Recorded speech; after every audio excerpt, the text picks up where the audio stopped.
உழைத்து புகழ் பெற்றவன். பல குரலில் பேசுகிற ஆற்றல், நடனமாடுகிற திறன், நடிக்கிற ஆற்றல் எல்லாம் கொண்ட ஒரு அற்புதமான ஒரு கலைஞன் என்னுடைய தம்பி ரோபோ சங்கர் அவர்கள்.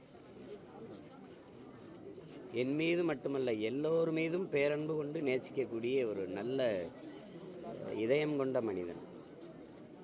இல்லாதாருக்கு உதவ வேண்டும் என்கிற எண்ணம் கொண்ட ஒரு மனிதன். சக நண்பர்கள் துவண்டிருந்தாலோ, துயரிட்டு இருந்தாலோ, கவலை கொண்டிருந்தாலோ ஓடி ஓடி போய் உதவி செய்யக்கூடிய நல்லிதயம் கொண்ட ஒரு மனிதன். உடலை நன்கு பாதுகாத்து வலிமையாக தான் வைத்திருந்தார். இடையில ஒரு தடவை சந்திக்கும் போது கொஞ்சம் உடல் இழைத்து மெலிந்திருந்தா. அப்போ கேட்டேன், இந்த மாதிரி மஞ்சக்காமலை வந்துடுச்சு அப்படின்னு. சரி, கவனம், இது உடல் மெலிந்திருக்கிறதுக்கு பிரச்சனை இல்லை, நீ உறுதியாக இருக்கணும், இதை அறிவுறுத்தி சென்றேன்.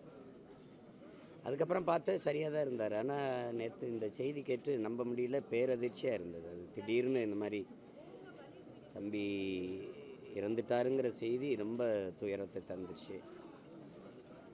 எதிர்பார்க்கல, கொஞ்சமே எதிர்பார்க்கல.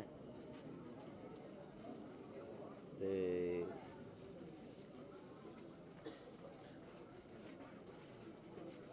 அவனை மாதிரியே உழைத்து முன்னேற துடிக்கிற ஒவ்வொரு இளைஞருக்கும் அவன் வாழ்க்கை ஒரு படிப்பினையாக இருக்கணும்.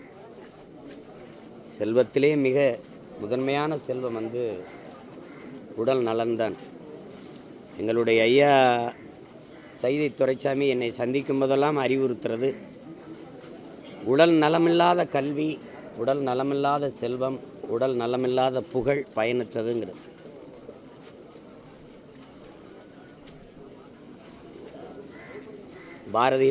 பாரதி, பட்டுக்கோட்டை, எவ்வளோ பெரிய அறிஞர்கள்லாம் நம்மளோட இளம் வயதிலே விட்டு போயிட்டாங்க. அவங்களாம் இன்னும் கொஞ்ச நாள் இருந்திருந்தால் எவ்வளோ பெரிய படைப்புகள் நமக்கு கிடச்சிருக்குங்கிற ஏக்கம் இருக்குது.